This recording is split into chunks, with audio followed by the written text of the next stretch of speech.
Hi, I'm Chris, and today we're shooting this. Let's go!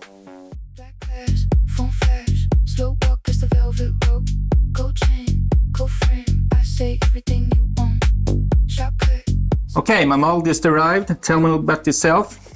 I am Selena. I'm 40 years old, and today we're shooting Midnight Executive.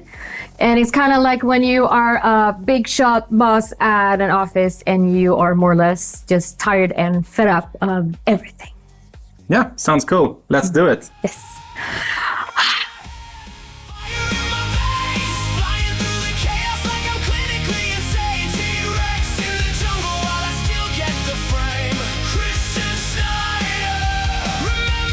First of all, I want to welcome you all freaking 12,000 people that are here now.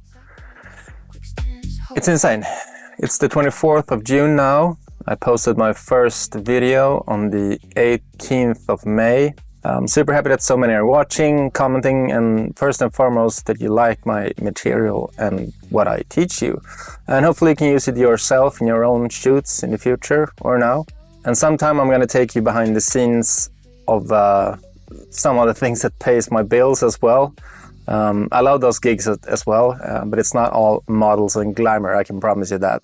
Today I'm taking you behind the scenes of a session I called Midnight Executive. The idea was to create a series of portraits inspired by this powerful executive, late nights at the office, luxury fashion campaigns, and a little bit of 80s corporate energy. An interesting thing is that the entire shoot was built around a surprisingly simple lighting setup using only 2 lights. One thing I always try to do before a shoot is to give it a name and a concept. It sounds really silly, but giving a session a title, it helps me define the visual language before I even start shooting. And for me, every shoot like this is for real. It's not I'm doing it for fun. It is fun, but I have to make it like it's a shoot for Vogue or something when I'm sending it to the makeup artist and the models and stuff. That's why I always send these pitches to the model, and this time I sent this pitch from my website to Selena.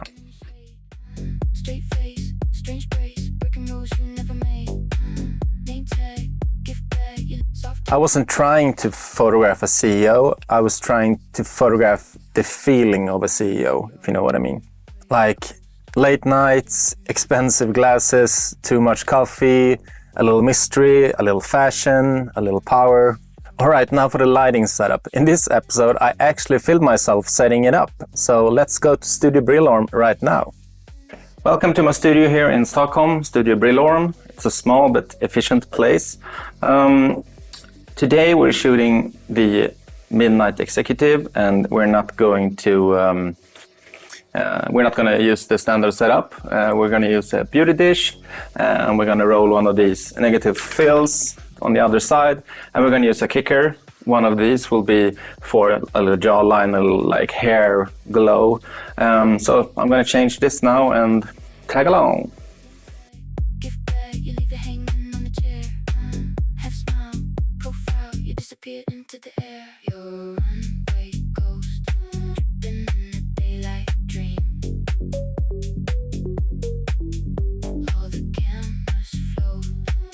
And one thing that I forgot to tell you in the previous episodes is that it's really important to get rid of all the ambient light. If you have these light bulbs in the ceiling, or you have a window that casts natural light in the room, that's why it's really good to shoot at an f-stop of 5.6 up to 11, because then you can have all your lamps and windows and stuff, but the camera doesn't take in that light. So when you turn off the flashes and shoot, you should have a black square, and that because then the camera doesn't take in any light other than when the flashes are going off. But that requires that you have extremely powerful flashes, or you can just turn down the lights in the room and have a less powerful flash. I like to have all the lights and stuff on because I think it's a little bit weird, meeting someone for the first time, let's turn all the lights down and put on some jazz. It's weird, so I have a powerful flash, it's 600 watts. I think I had a 300 before and that also did the job. I always use a light meter to get the exact right exposure, and I talked a little about that here and with the black square thing. So back to the studio. First I'm going to use my light meter and the flash trigger to check that the power is good. Oh, now we're at F11, so it's still too hot. Now we're at F8. I'm going to put it down even more. And now we're at F5.6. So now I'm happy with the strength and the output of this one. I'm now going to check the ambient light, how much is leaking. What I'm going to do then is take a shot without the flashes on, and if it's a complete black square, we're good, or else I have to turn all these off. So let's do that now. So I'm turning the flash off. You see some ambient light, so perhaps we'll go to F6, 6.3.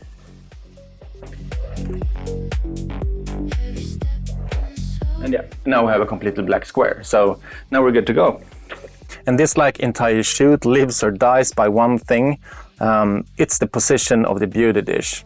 And I genuinely mean that, because you can move a beauty dish like 20 centimeters and go from looking like a magazine cover to looking like garbage. And check out these two pictures here. I moved it just a little and it makes this of a difference. In these two shots, nothing changed except the position of the light. Same camera, same lens, same setting, same model, just a small movement on the beauty dish. That's why I always say that light placement is usually more important than the modifier itself. And just, you know, do it till it looks good. And unlike a giant umbrella, a beauty dish is extremely sensitive. The angle matters, the height matters, the distance matters. Everything matters is the theme for a beauty dish, I would say. One thing I get asked a lot is why I'm using a beauty dish with a diffusion sock instead of just shooting with a bare beauty dish. A lot of photographers assume a beauty dish is a soft light source because of the name, but honestly it's not. Compared to like a large umbrella or a softbox, beauty dish is actually quite punchy, at least in my eyes. That's why fashion and beauty photographers love them. You get beautiful definition in the face, great cheekbones, strong jawlines, you get a lot of depth and texture. So what does a diffusion sock actually do? The easiest way to think about it is that it adds like one extra layer of diffusion in front of the dish. It doesn't completely change the character of the light. You still get that like beauty dish look. You still get the directionality and the definition. But the transitions become, I would say, a little bit smoother, perhaps, and a little more forgiving. Skin tones feel softer, shadows become less aggressive, and like overall the image feels a little more refined, as I would say. The sock does that. It's like comparing it to like a cup of coffee. A bare beauty dish is like an espresso. Strong, bold, intense, and like every little detail is there. And I would say beauty dish with a sock is more like a cappuccino. It's still coffee, it has the same character, it's just a little smoother and easier to drink. And the beauty dish is positioned about 30 degrees on the camera left, to the model's right, that is. And not like directly in front of her, not fully side-lit, somewhere in between. And the length is like one arm's length away if the fingers are out, and a little bit more, I would say 10% more. And then I placed the black V-flat extremely close to Selena on her shadow side, in her left side and our right side, as you can see here. And this is where, like, I would say the drama comes from, not from adding light, from removing it. I use a rim light here, a kicker as it's called sometimes. It's a second AD600 from Godox, AD600 Pro. It was like purely as a subtle rim light to like separate her hair and shoulders a bit from the background. Camera choice. For this shoot I used my trusty old Canon R5, but this time I paired it with the Canon 100mm macro, the old macro for the EF versions. I used that with an adapter. And here's the thing, some people ask me like, the lens choice when using the macro lens. I know it sounds a little bit strange because when people think about macro lenses, they usually think about, you know, flowers, insects, or product photography. And I remember like the first time I saw someone using a macro lens for portraits, I thought it was crazy. Many years ago though, why would you use a lens designed for like extreme close-up on a person, you might ask. But after trying it myself, I like completely understood why. And I'm going to tell you now. The first reason is distortion, or rather the lack of distortion. With a longer focal length like 100 millimeters, natural features of the face stay very natural. Noses doesn't appear larger, foreheads doesn't stretch, and the proportions feel like really realistic and flattering. Everything looks just the way it should, as our eyes see it, I would say. The second reason is compression.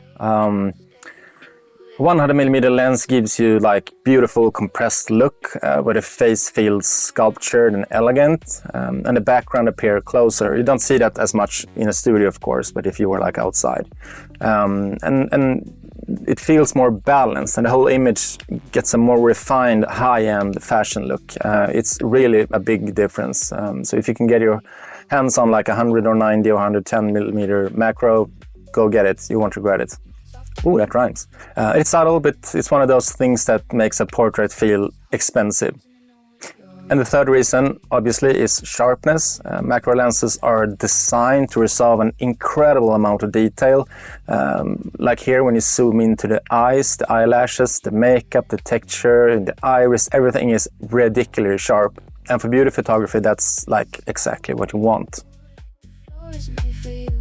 Finally, consistency. One thing I love about this lens is how predictable it is. The rendering is incredibly consistent from frame to frame. The contrast, the detail, the transition between focus and blur, everything feels like controllable and reliable, you know what I mean?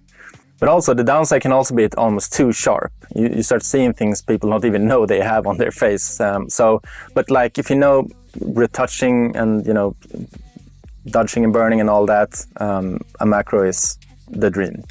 All right, let's get on to the shoot. Scene 1. Black blazer, glasses, power. This was probably the most direct interpretation of the concept. I really loved how this turned out. It was like I could have ended this day. But we did some more scenes, so here we go. Scene 2. White shirt, little messy hair. This feels like she's been working for like 12 hours straight.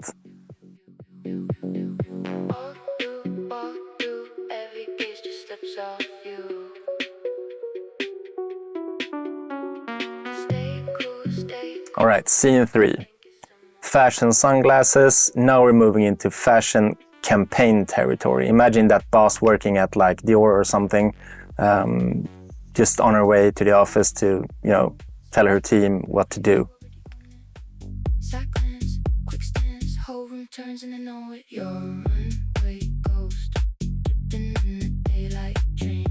Scene 4. Dark sunglasses. At this point, she's almost anonymous. You stop seeing the person and start seeing the character. And this is, I think this to me, I think it's a hair or something, but it's a little bit more 80s. I love that as well.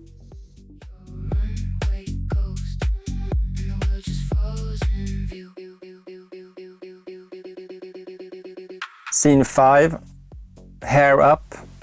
This became the most elegant set of the entire session, I think, because you get a lot of neck and skin, and you can get such beautiful lines with, you know, the hair like this, like these shots.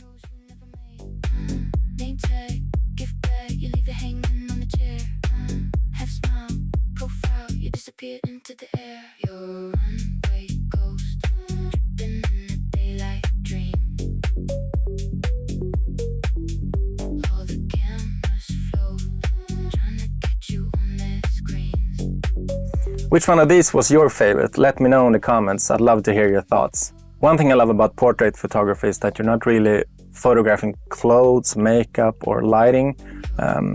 You're photographing ideas. This session was my attempt to photograph power. Is there anything you would like to see me do an episode about? Just let me know in the comments. I'd love to hear your ideas and I can probably make it happen. And if you keep liking my stuff, keep supporting me, help me get richer than my girlfriend by subscribing, commenting and liking and stuff. But I don't need to tell you that really because you're already so good at it. All right, that's everything for this episode. Wherever you are, have a good night, good day, and see you next time. Bye.